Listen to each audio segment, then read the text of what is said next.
चल निकल यहाँ से, तूने मेरा जीना हराम करके रखा हुआ है। अब तेरे दवाइयों के खर्चे मैं नहीं भर सकती, मेरे तो घर का बट्ठा बैठ गया तेरी वजह से। मेरा भाई बाहर गाड़ी में बैठा है, उसके साथ चुपचाप निकल ले यहाँ से वृद्धाश्रम।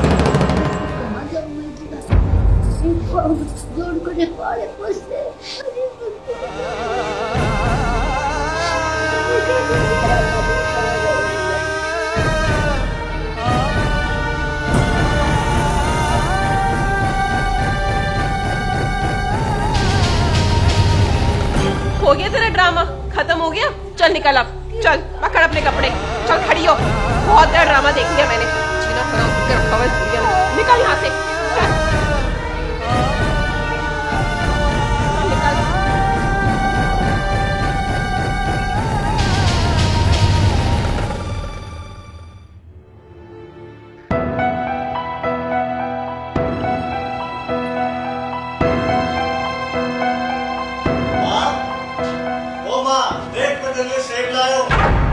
आइए ना, बैठो ना।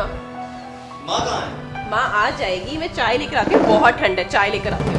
चाय छोड़ो, पहले ये बताओ माँ कहाँ है? कहीं नजर नहीं आ रही। माँ तो मेरे भाई के साथ वृद्धाश्रम गई है देखने के लिए। वृद्धाश्रम? हाँ।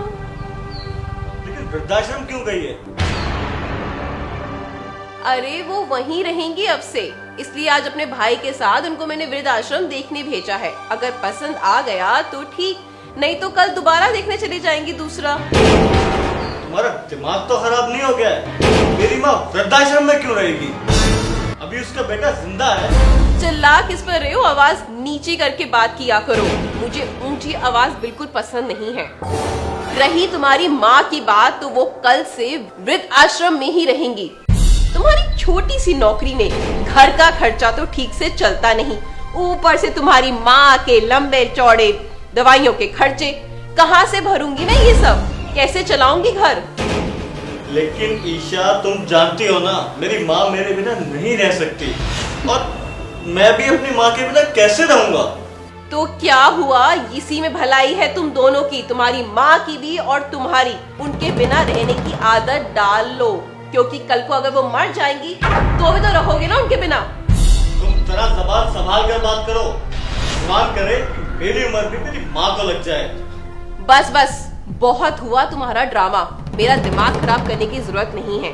तुम ऐसा करो, उठो और जाओ मंकू को लेकर आओ स्कूल से, मुझे क्योंकि शाम को किट्टी पार्टी है, मुझे पार्लर जाके तैयार भी होना है। लेकिन माँ। बस बस, बहुत हो गया, बहरे हो गए हो क्या? सुनाई नहीं दे रहा एक बार में? जाकर मंकू को स्कूल से लेकर आओ, उसकी छुट्टी का टाइम हो चुका है, जाओ।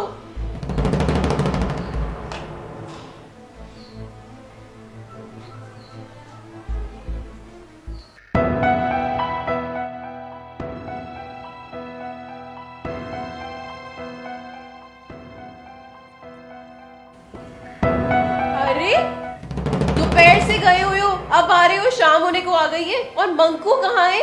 कहीं खेलने रुक गया है क्या? मंकू को तो मैं अनाथ आश्रम में छोड़ आया, अब से वो वहीं रहेगा। हे भगवान, कैसी अनर्थ बातें कर रहे हो? उसके माँ बाप जिंदा हैं और उसको अनाथ आश्रम में छोड़ आए हो? क्या हो गया है तुम्हें? मैं बिल्कुल सही कह रहा हूँ, मंकू को मैं अनाथ आश्रम में ही छोड़कर आया हूँ।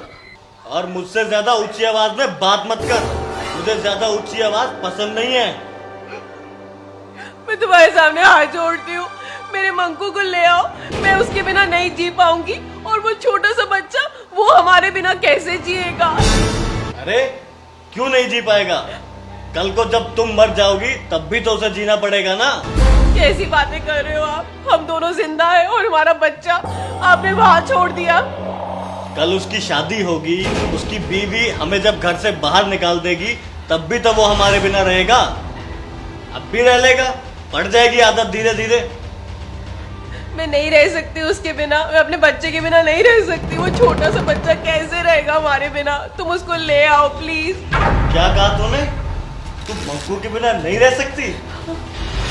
मंकू सिर्फ तेरे पास 10 साल से है, और 10 साल के बच्चे के बिना तू नहीं रह सकती। मेरी माँ ने मुझे 30 साल तक पाला है, अब वो मेरे बिना कैसे रह लेगी? और मैं कैसे रह लूंगा अपनी माँ के बिना?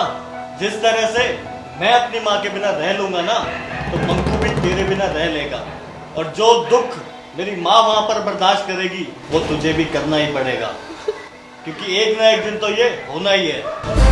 लेकिन आपने एक बार भी ये नहीं सोचा कि वो हमारा फूल सा बच्चा हमारे बिना कैसे रहेगा? हम उसके माँ बाप हैं। तूने भी तो एक बार भी ये नहीं सोचा कि मेरी माँ मेरे बिना कैसे रह पाएगी, वो भी इस उम्र में जब मुझे उसकी सेवा करनी चाहिए। तूने उसे वृद्धाश्रम भेज दिया। मुझे माफ कर दीजिए, मैं आपके पैर पकड़ती हूँ। मैंने एक माँ को उसके बेटे से अलग कर दिया।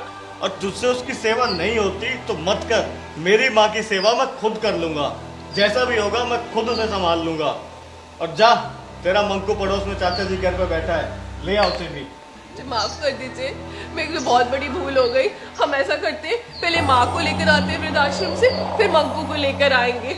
और मैं कभी जिंदगी में ये गलती दोबारा नहीं करूंगी। दोबारा सपने में भी नहीं सोचूंगी इतना बुरा करने का। मुझे माफ कर दीजिए, मुझे माफ कर दीजिए।